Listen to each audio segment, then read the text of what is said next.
sans tache, sans défaut, un agneau par maison. Et puis la Bible nous dit que c'est un agneau sans tache, sans défaut, un mâle, âgé d'1 an. Vous prendrez l'agneau ou un chevreau et vous le garderez jusqu'au 14e jour de ce mois-là. Vous rassemblerez Israël pour immoler l'agneau. Vous prendrez le sang, vous le mettrez sur les 2 poteaux et les linteaux des portes de la maison, où vous mangerez l'agneau. Cette nuit-là, on mangera la chair rôtie au feu. On le mangera avec du pain sans levain et des herbes amères. On mangera point à demi cuit, ni bouilli dans l'eau, mais rôti au feu, avec la tête, les jambes et les entrailles, l'intérieur. Verset 10, il nous est dit, vous n'en laisserez rien jusqu'au matin. Et s'il en reste quelque chose, vous le brûlerez au feu. Quand vous mangerez, il faut que vous soyez comme ça, il dit. Il dit, quand vous mangerez l'agneau, il faut que vous ayez votre ceinture au rein, vos sandales aux pieds et votre bâton à la main. Et vous la mangerez à la hâte. Ce qui veut dire qu'il faudra la manger vite. Il ne faudra pas que ça se refroidisse. Il faudra que ça se passe en un clin d'œil. Et puis ceinture, sandales aux pieds et bâton à la main. Ce qui veut dire que faut être prêt. Parce que l'ordre était donné pour le départ. Le savez-vous que Jésus revient? Amen. On le sait. On l'écoute, mais réellement, est-ce qu'on attend? Est-ce qu'on le vit? Est-ce que c'est tout ce qu'on aime? Est-ce qu'on réellement on s'attend à ce que Jésus revienne? J'aimerais vous dire, le monde est sur le point de vivre le plus grand bouleversement que le monde a connu. Quoique le monde a connu des bouleversements, il y a eu des catastrophes, il y a eu des guerres mondiales, il y a eu des guerres nucléaires, hein, il y a eu Hiroshima, ça a été un bouleversement mais pour le monde. Mais j'aimerais vous dire, le plus grand bouleversement que le monde va connaître, et c'est bientôt, on le voit, on ne sait pas ni l'heure, ni le jour, mais on le voit. Les événements en parlent. Le plus grand bouleversement que le monde va connaître, c'est l'enlèvement de l'Église. C'est le retour de notre Seigneur Jésus. L'enlèvement de chaque personne. L'enlèvement de chaque chrétien. L'enlèvement de chaque foyer, parce qu'il y aura aussi des foyers qui vont attendre. Et puis la Bible nous dit que ça sera fait en un clin d'œil. Et la Bible nous dit que son événement est aussi certaine que celle de l'aurore. Ce qui veut dire que ce soir, le soleil va se coucher et le soleil va se lever, on le sait. C'est quelque chose de sûr. Mais l'enlèvement de l'Église, l'événement du Christ, notre Sauveur, ça se fera comme cela. C'est aussi certain. Et la Bible nous dit que lui, il ne tardera pas à l'accomplissement de sa promesse. Amen. Et puis, dans la parole de Dieu, il y a des promesses merveilleuses. Hein? Dans l'évangile de Jean, chapitre 14, il nous est dit que votre cœur ne soit pas troublé. En un mot, que le monde ne vous fasse pas peur. Que l'ennemi ne vienne pas te troubler. Que l'ennemi ne vienne pas mettre le trouble dans ta vie, dans ta marche, dans ton foyer, parmi tes enfants. Que l'ennemi ne vienne pas te troubler. Mais il va dire ces mots. Il va dire, croyez en moi. Et croyez aussi en mon Père. Il dit, il est favorable que je m'en vais. C'est les paroles de Jésus, c'est sorti de la bouche de notre Sauveur. Et bien, il va dire ces mots, il va dire, je m'en vais te préparer une place. Et lorsqu'elle sera prête, je reviendrai vous chercher. Amen. Alors es-tu prêt à la rencontre de Jésus ce matin? Amen. Pas beaucoup d'amen. Ah, quelques-uns. Es-tu prêt à la rencontre de ton Dieu? Amen. Je lisais ce verset ce matin. Il y en a peut-être qui vont dire, il n'est pas arriéré le verset là. Il n'est pas vieux le verset là. Mais j'aimerais vous dire que la Bible, elle n'est pas moderne, elle n'est pas ancienne, elle est d'actualité. Il nous est dit dans Amos 4,12, prépare-toi à la rencontre de ton Dieu. Prépare-toi, il y a une préparation physique peut-être, une préparation spirituelle. Et puis je donne souvent cet exemple, moi. Et puis on va tous se retrouver ce matin. Lorsqu'on a un rendez-vous avec quelqu'un d'important, un homme de loi, un maire, un docteur, peu importe ce que vous voulez, allez, on va mettre un banquier. C'est qu'il y a des riches au monde. Lorsqu'on a rendez-vous chez le banquier, on va pas y aller n'importe comment. Hein? Et moi j'ai une barbe là. Si j'y vais voir le banquier avec la barbe là, à mon avis, il va avoir trash. Mais j'aimerais vous dire, lorsqu'on va trouver quelqu'un d'important, on n'y va pas n'importe comment, on n'y va pas en tongs. On n'y va pas avec des vêtements, on va dire, souillés, non. On va s'habiller bien propre. On va essayer de représenter quelqu'un de confiance. Ouais. Attends-tu dans l'enlèvement d'église? Est-ce que tu attends Jésus? Est-ce que tu l'attends réellement? Est-ce que réellement c'est ce qui compte plus que tout? Est-ce que c'est réellement cela que tu désires plus que tout? Est-ce que tu désires réellement que Dieu vienne te chercher? Ou est-ce que tu as peur?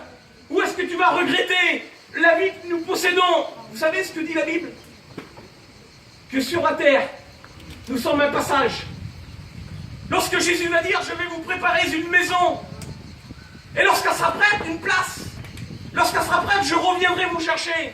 Dans une autre version, la Bible nous dit c'est Jésus qui parle, il dit dans la maison de mon Père, dans la maison de mon Père, il y a beaucoup de place, il y a beaucoup de demeures. Ce qui veut dire qu'il y a de la place pour tout le monde. Il n'est pas limité. Alors comment vas-tu te présenter devant lui? Comment va être ton vêtement? La Bible nous dit qu'il faudra se présenter devant lui sans tache et sans défaut. Le vêtement qu'il nous a offert lorsqu'on l'a accepté, ce vêtement blanc, il ne faut pas qu'il soit souillé. Il faut qu'il soit blanc, éclatant, pas de tache. Il ne faut pas qu'il soit déglingué. Il faut en prendre soin. Est-ce que tu prends soin du vêtement que Dieu t'a donné? Est-ce que je prends soin du vêtement que Dieu m'a donné? Ce vêtement blanc que Dieu nous a donné. Est-ce que vous en prenez soin? Est-ce que tu en prends soin? Michael, est-ce que tu en prends soin? Est-ce que tu fais attention? Est-ce que tu fais attention réellement? Réellement? Est-ce que tu fais attention plus que tout? Est-ce que tu en prends soin dans ton langage? Dans ton langage, est-ce que parfois ton langage ne souille pas ton vêtement? Dans ta marche? Est-ce que dans ta marche, parfois, ton vêtement n'est pas souillé? Alors comment veux-tu te présenter?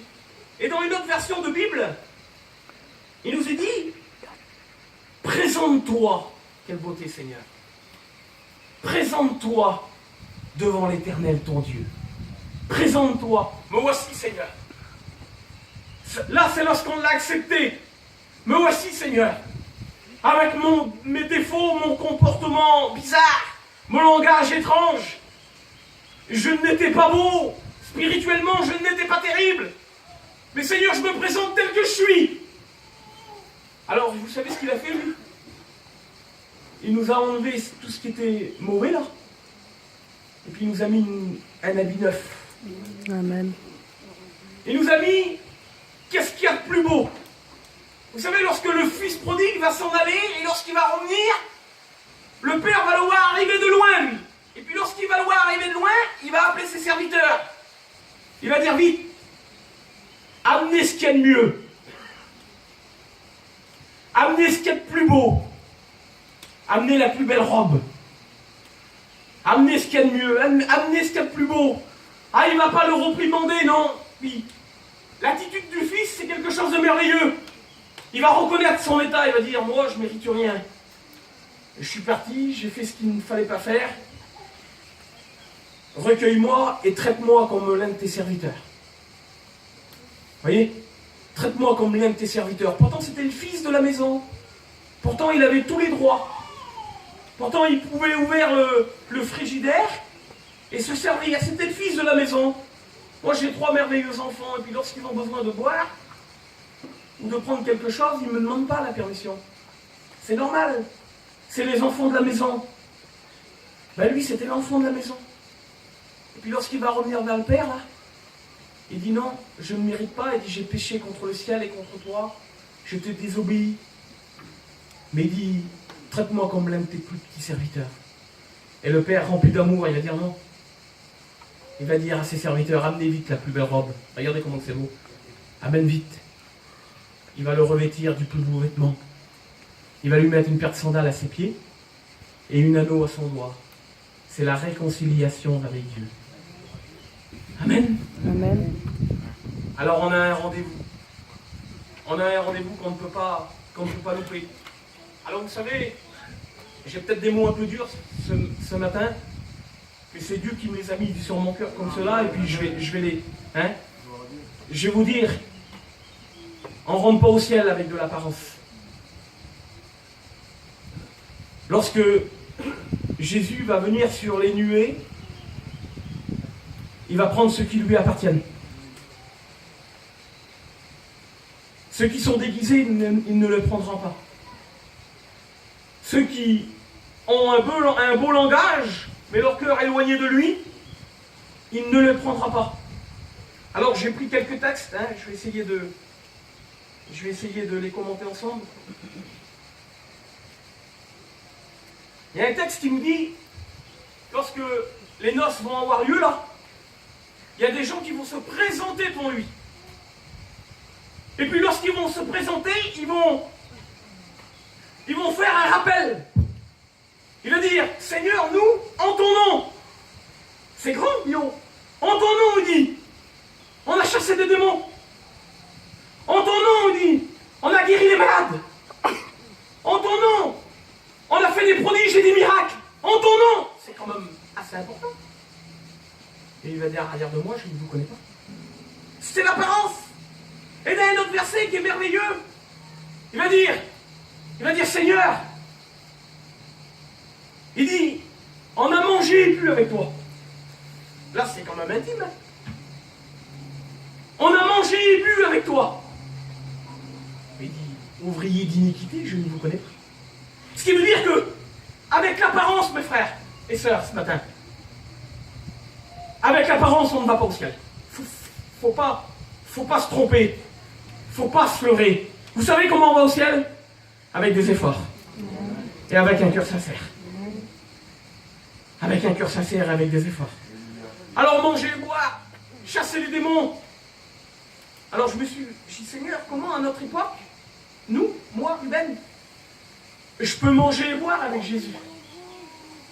Alors ça nous représente la table ce matin. Écoutez bien, rouvez vos cœurs. Rouvez vos cœurs ce matin. Il ne faut pas se tromper, c'est trop important. Le rendez-vous est important. Seigneur, j'ai bu, j'ai mangé avec toi. Seigneur, j'ai pris, j'ai pas loupé un dimanche. J'ai toujours pris mon pain et le bain. J'ai toujours insisté aux réunions. Ouais, mais je ne te connais pas.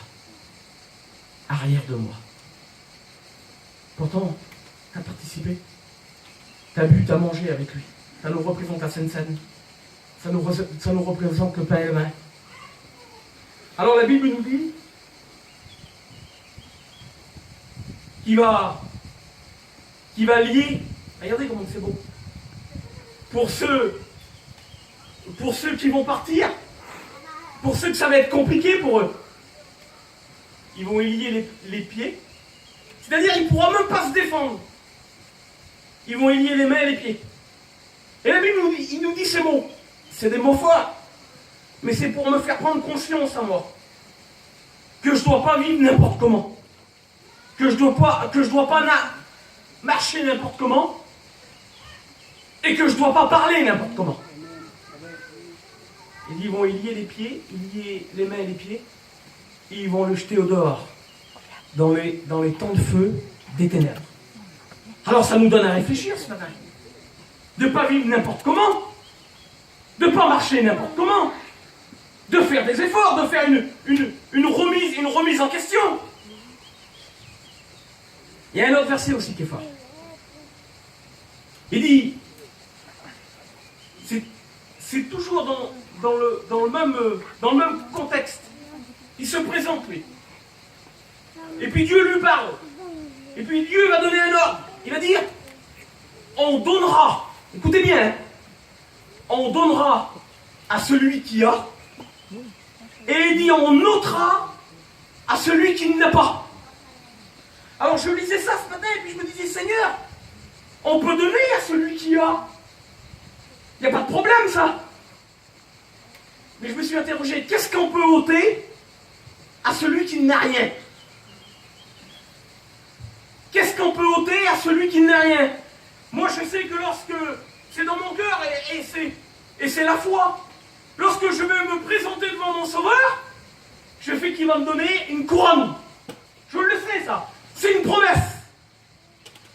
Il va me la remettre. Alors, je ne sais pas s'il y aura beaucoup de pierres dessus, mais néanmoins, je l'aurai. C'est la couronne, ça. Il dit à celui qui vaincra, et puis on va y venir après. À celui qui vaincra, à celui qui aura gardé la foi jusqu'à la fin, pour celui que ça n'a pas été facile pour lui, on va y venir. Pour celui que ça a été difficile pour lui, pour celui qui a eu des combats, pour celui qui a passé par des passages de la vie qu'il n'a pas décidé, lui. J'ai écouté les témoignages des sœurs hier, là, et puis ça m'a touché dans mon cœur, de savoir que parfois, on passe par des circonstances qu'on n'a pas choisies et qu'on n'a pas voulu. Mais néanmoins, ainsi est la vie. Et dit, on va ôter à celui qui n'a pas. Et j'aimerais vous dire ce que Dieu va ôter ce jour-là. Il va ôter l'apparence. Ouais. Tu peux paraître là. Je peux paraître. Moi qui vous parle actuellement, je peux paraître. La Bible dit, tu parais pour être vivant. Tu parais pour quelqu'un de vivant. Mais le texte est puissant, il nous dit, mais tu es mort. Tu n'as pas la vie en toi. Pourtant, tu parais pour être vivant. Tu parais pour être quelqu'un.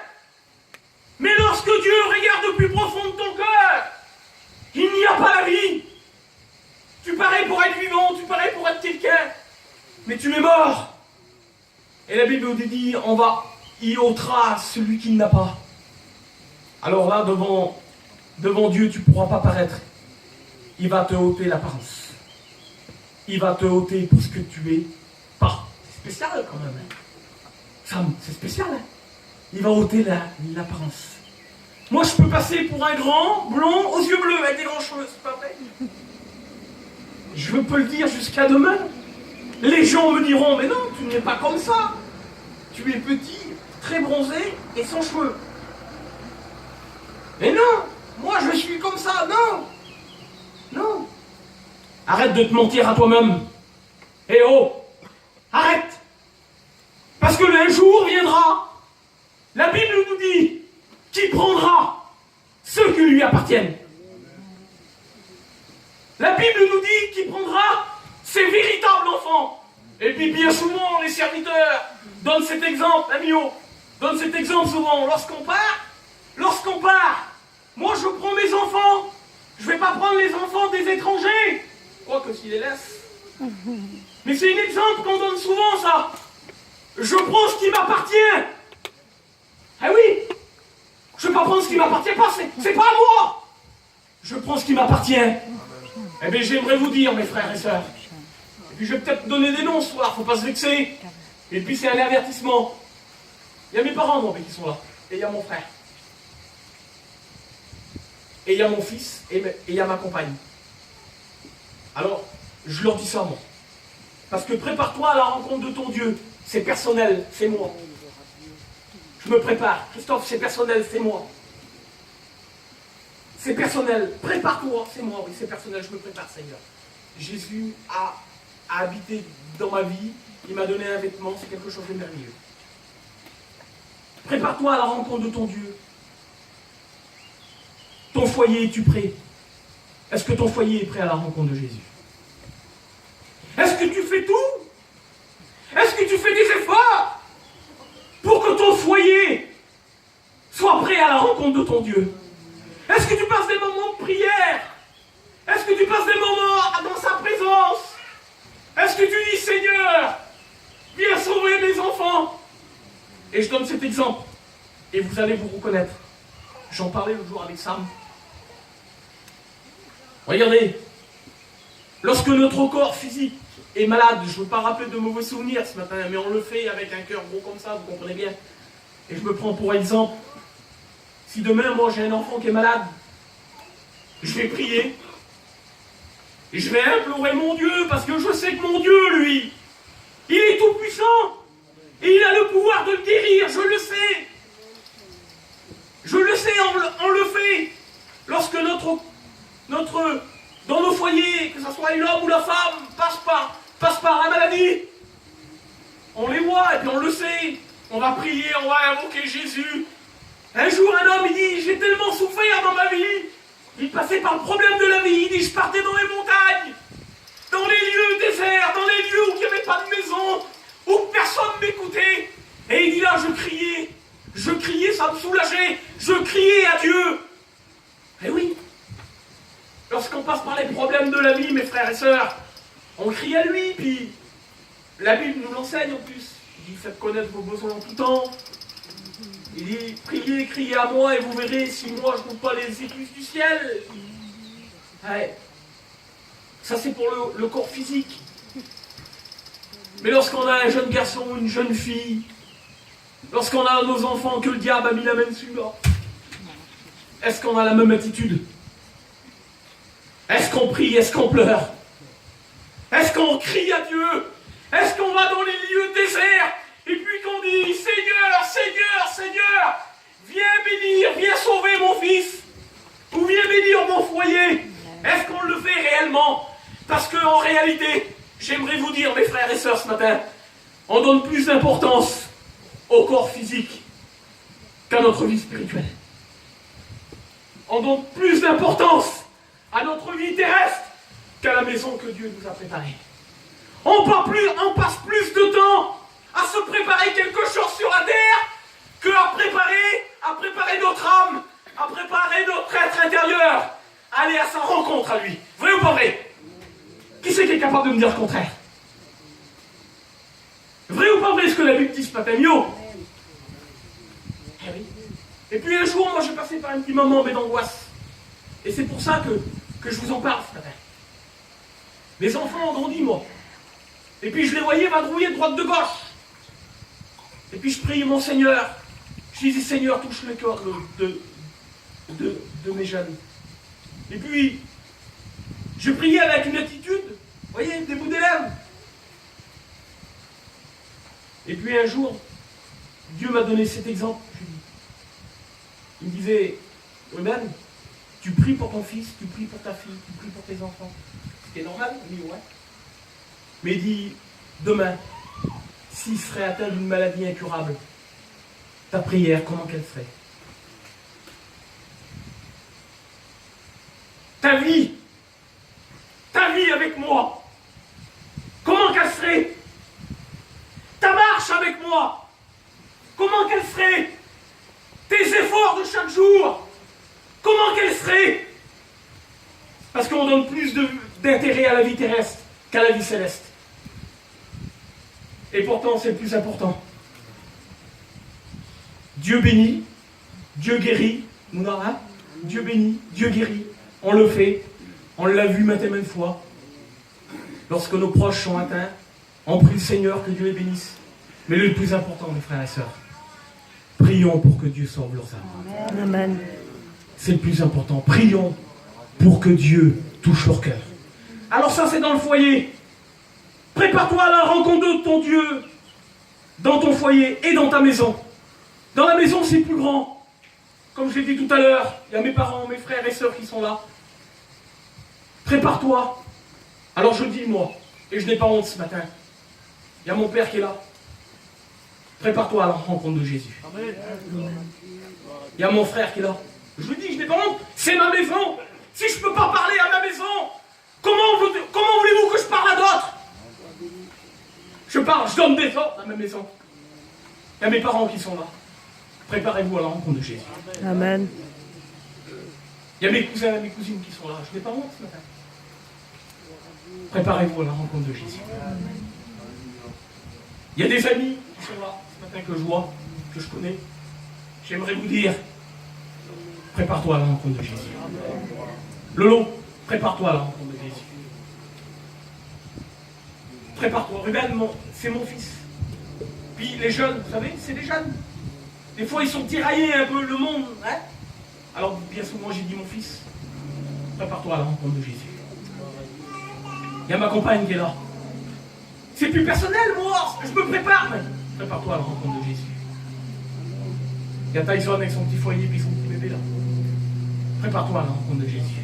Enseigne ce que tu as reçu. Donne, témoigne, parle-en la nuit, parle-en le jour. On a chanté le cantique tout à l'heure. Jésus, tu es mon trésor. Est-ce qu'il est réellement ton trésor? Plus précieux que tout. Plus précieux qu'une voiture, qu'un terrain, qu'une belle place. Plus précieux que tout ça. Alors maison, prépare-toi à la rencontre de ton Dieu. Je reviens au premier verset. Hein? Encore 5-10 minutes, quand on va prier le Seigneur. La Bible nous dit, à celui qui vaincra, il sera revêtu. Il sera revêtu d'un vêtement blanc et d'une couronne d'or. Il nous y dit ces mots dans Apocalypse 3 et verset 5.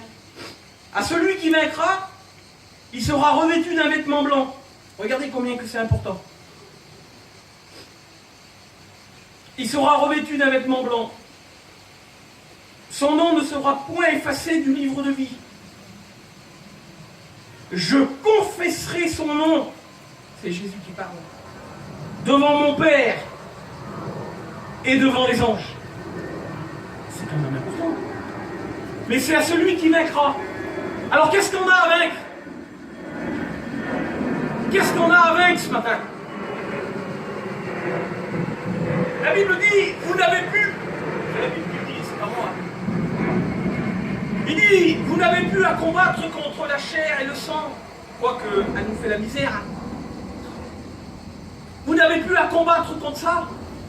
Non, c'est le contraire. Il dit, vous n'avez plus à combattre contre les esprits et les dominations de ce monde. Mais il dit, vous avez à combattre contre la chair et le sang. C'est-à-dire, ce qui peut nous éloigner de lui. Nos désirs,